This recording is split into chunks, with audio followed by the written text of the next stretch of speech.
Everybody all set? I just met with my National Security Council as part of our regular effort to review and intensify our campaign to destroy the terrorist group ISIL. Our meeting was planned before the terrible attack in Orlando, but obviously that tragedy, the awful loss of life, shaped much of our work today. In all of our efforts, foremost in our minds is the loss and the grief of the people of Orlando, those who died, those who are still recovering, the families who've seen their loved ones harmed, the friends of ours who are lesbian and gay and bisexual and transgender who were targeted. I want to remind them that they are not alone. The American people and our allies and friends all over the world stand with you and are thinking about you and are praying for you. As Director Comey has said, we currently do not have any information to indicate that a foreign terrorist group directed the attack in Orlando. It is increasingly clear, however, that the killer took in extremist information and propaganda over the internet. He appears to have been an angry, disturbed, unstable young man who became radicalized. As we know all too well, terrorist groups like ISIL have called on people around the world and here in the United States to attack innocent civilians. Their propaganda, their videos, their postings are pervasive and more easily accessible than we want. This individual appears to have absorbed some of that, and during his killing spree, the shooter in Orlando pledged allegiance to ISIL. As I've said before, these lone actors or small cells of terrorists are very hard to detect and very hard to prevent. But across our government, at every level, federal, state, and local, military and civilian, we are doing everything in our power to stop these kinds of attacks. We work to succeed 100% of the time. An attacker, as we saw in Orlando, only has to succeed once. Our extraordinary personnel, our intelligence, our military, our homeland security, our law enforcement have prevented many attacks and saved many lives, and we can never thank them enough. But we are all sobered by the fact that despite the extraordinary hard work, something like Orlando can occur.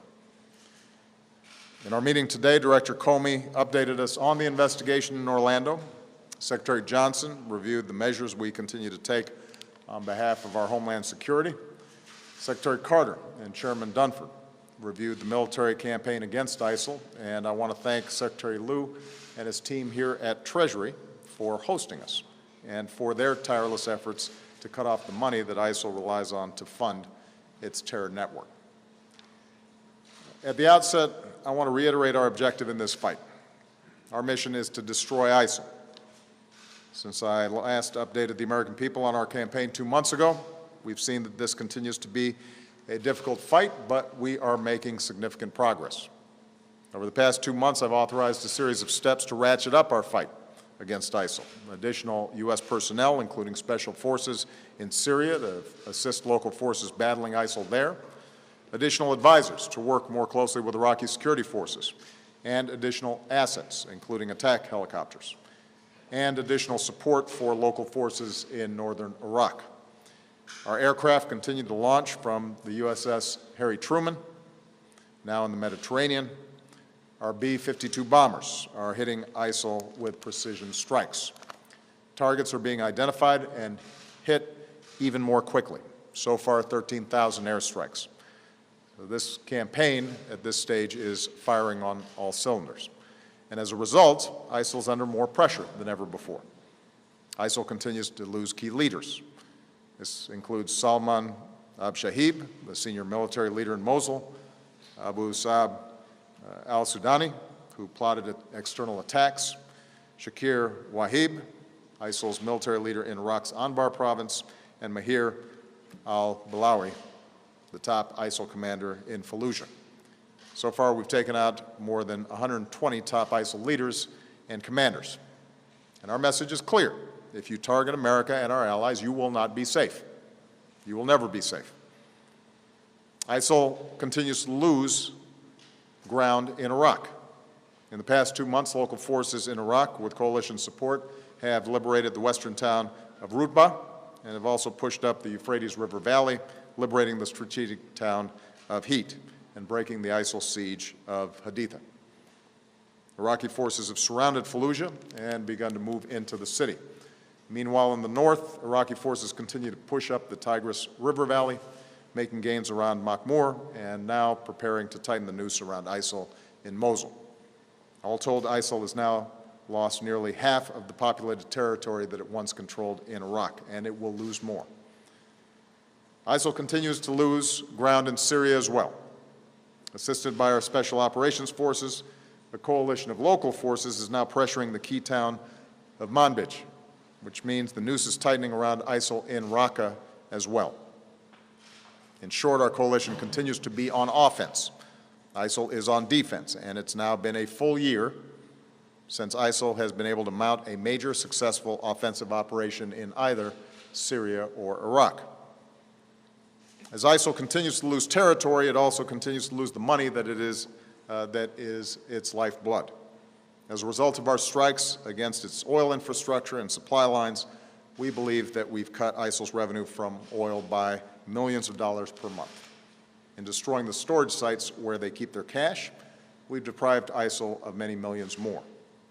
Thanks to the great work of Secretary Liu and many others here today, and working with nations and financial institutions around the world, ISIL is now effectively cut off from the international financial system.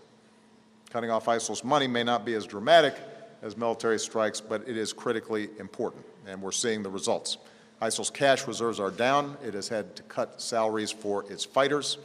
It's resorting to more extortion of those trapped in its grip, and by ISIL's own admission, some of its own leaders have been caught stealing cash and gold. Once again, ISIL's true nature has been revealed. These are not religious warriors, they are thugs, and they are thieves.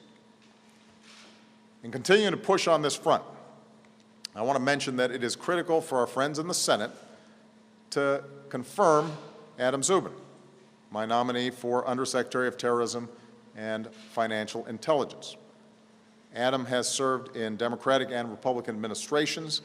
Everyone agrees he's eminently qualified. He has been working on these kinds of issues for years. It's now been more than a year since I nominated him, more than 420 days, and he still has not been given a full vote. There is no good reason for it. It is inexcusable. So it's time for the Senate to do its job, put our national security first, and have a vote on Adam Zubin that can lead our financial fight against ISIL and help keep our country safe. ISIL's ranks are shrinking as well. Their morale is sinking. As one defector said, ISIL is not bringing Islam to the world, and people need to know that. Thanks to international efforts, the flow of foreign fighters, including from America to Syria and Iraq, has plummeted.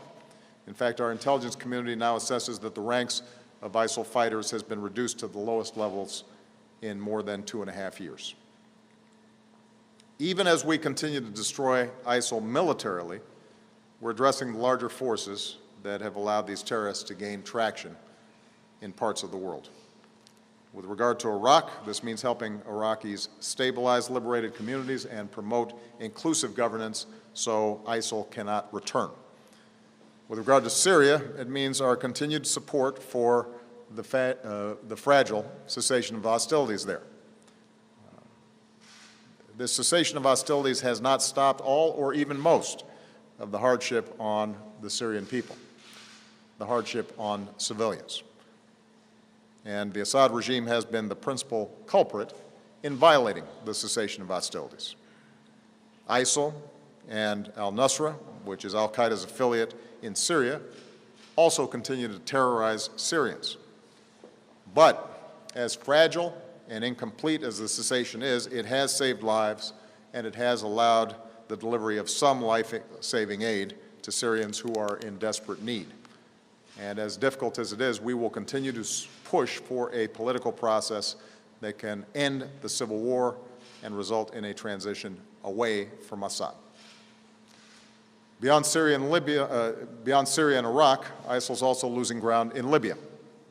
Forces of the Libyan unity government are going after ISIL in their stronghold in Sirte, and will continue to assist the new Libyan government as it works to secure its country. Lastly, here at home, if we really want to help law enforcement protect Americans from homegrown extremists, the kind of tragedies that occurred at San Bernardino and that now have occurred in Orlando, there is a meaningful way to do that. We have to make it harder for people who want to kill Americans to get their hands on weapons of war that let them kill dozens of innocents. It is absolutely true. We cannot prevent every tragedy. But we know that, consistent with the Second Amendment, there are common sense steps that could reduce gun violence and could reduce the lethality of somebody who intends to do other people harm. We should give ATF the resources they need to enforce the gun laws that we already have.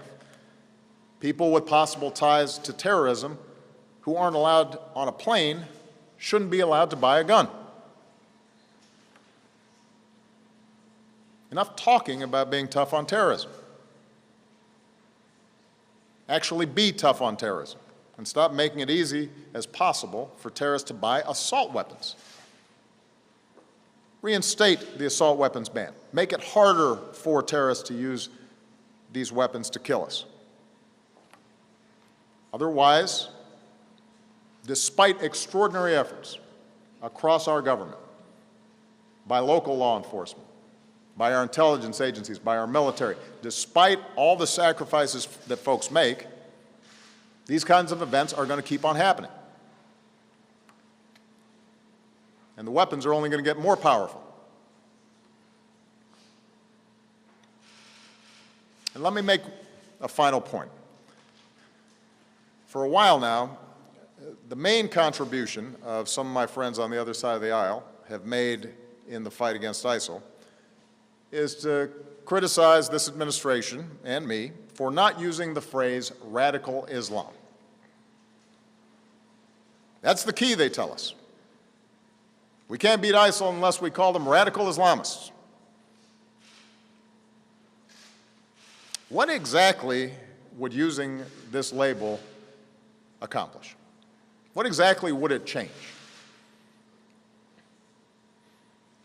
Would it make ISIL less committed to trying to kill Americans? Would it bring in more allies? Is there a military strategy that is served by this?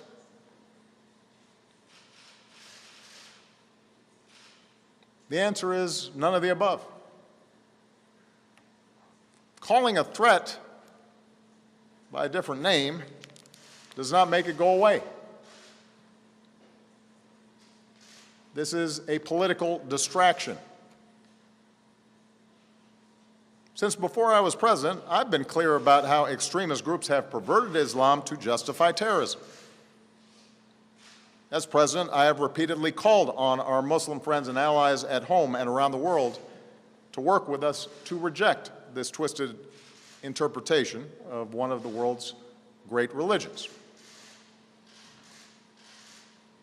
There's not been a moment in my 7.5 years as president where we have not been able to pursue a strategy because we didn't use the label radical Islam. Not once has an advisor of mine said, man, if we really use that phrase, we're going to turn this whole thing around. Not once. So if someone seriously thinks that we don't know who we're fighting, if there's anyone out there who thinks we're confused about who our enemies are, that would come as a surprise to the thousands of terrorists who we've taken off the battlefield. If the implication is that those of us up here and the thousands of people around the country and around the world who are working to defeat ISIL aren't taking the fight seriously, that'd come as a surprise to those who've spent these last 7.5 years dismantling al-Qaeda and the Fatah, for example, including the men and women in uniform who put their lives at risk, and the special forces that I ordered to get bin Laden and are now on the ground in Iraq and in Syria. They know full well who the enemy is. So do the intelligence and law enforcement officers who spend countless hours disrupting plots and protecting all Americans, including politicians who tweet and appear on cable news shows. They know who the nature of the enemy is. So there's no magic to the phrase radical Islam. It's a political talking point. It's not a strategy. And the reason I am careful about how I describe this threat has nothing to do with political correctness and everything to do with actually defeating extremism. Groups like ISIL and al-Qaeda want to make this war a war between Islam and America, or between Islam and the West. They want to claim that they are the true leaders of over 1 billion Muslims around the world who reject their crazy notions. They want us to validate them by implying that they speak for those 1 billion plus people, that they speak for Islam. That's their propaganda. That's how they recruit. And if we fall into the trap of painting all Muslims with a broad brush and imply that we are at war with an entire religion, then we are doing the terrorist work for them.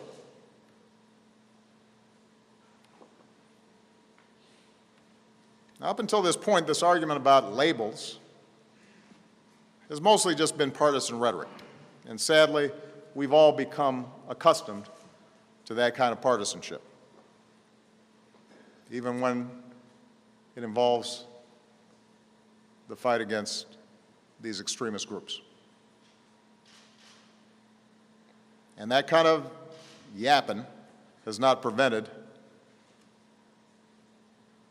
folks across government from doing their jobs, from sacrificing and working really hard to protect the American people. But we are now seeing how dangerous this kind of mindset and this kind of thinking can be. We're starting to see where this kind of rhetoric and loose talk and sloppiness about who exactly we're fighting, where this can lead us. We now have proposals from the presumptive Republican nominee for President of the United States to bar all Muslims from emigrating to America. We hear language that singles out immigrants and suggests entire religious communities are complicit in violence. Where does this stop? The Orlando killer, one of the San Bernardino killers, the Fort Hood killer, they were all U.S. citizens. Are we going to start treating all Muslim Americans differently? Are we going to start subjecting them to special surveillance? Are we going to start discriminating against them because of their faith? We've heard these suggestions during the course of this campaign. Do Republican officials actually agree with this?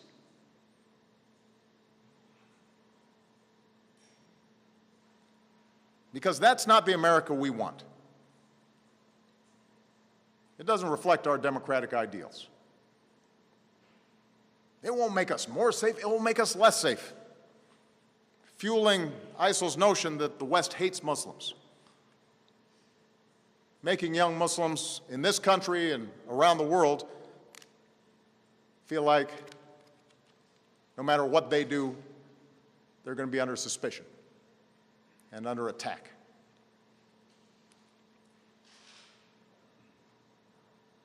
It makes Muslim Americans feel like their government is betraying them. It betrays the very values America stands for. We've gone through moments in our history before when we acted out of fear, and we came to regret it.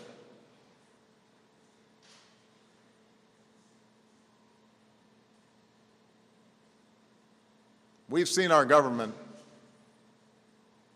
mistreat our fellow citizens. And it has been a shameful part of our history.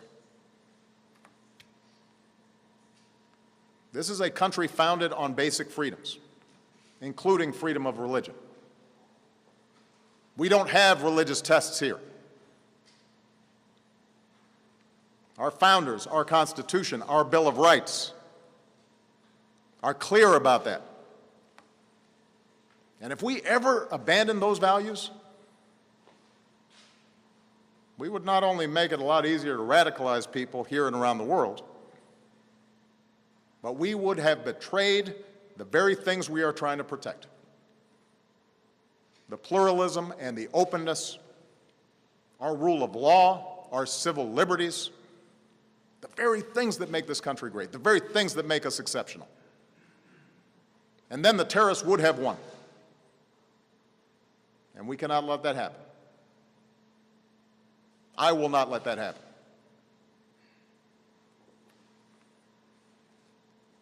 You know, 2 weeks ago I was at the commencement ceremony at the Air Force Academy. And it could not have been more inspiring to see these young people stepping up, dedicated to serve and protect this country. And part of what was inspiring was the incredible diversity of these cadets.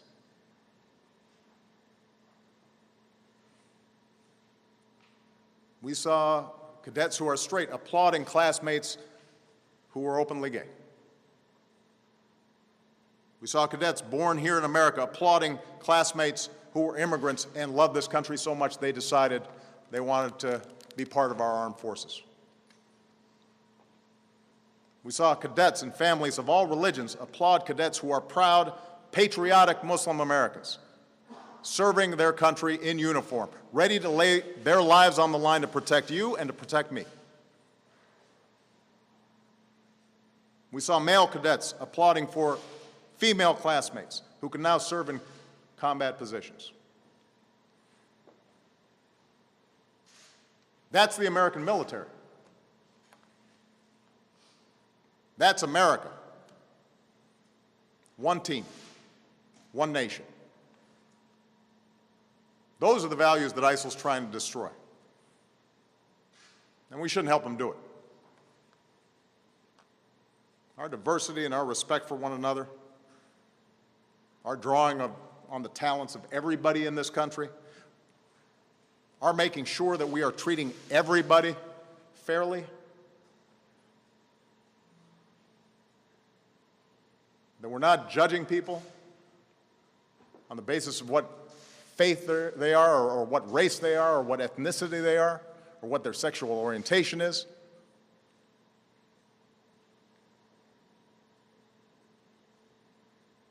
That's what makes this country great.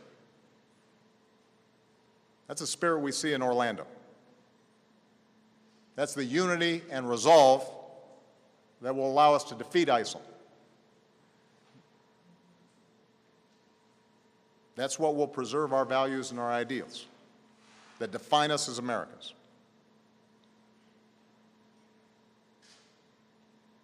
That's how we're going to defend this nation, and that's how we're going to defend our way of life. Thank you very much.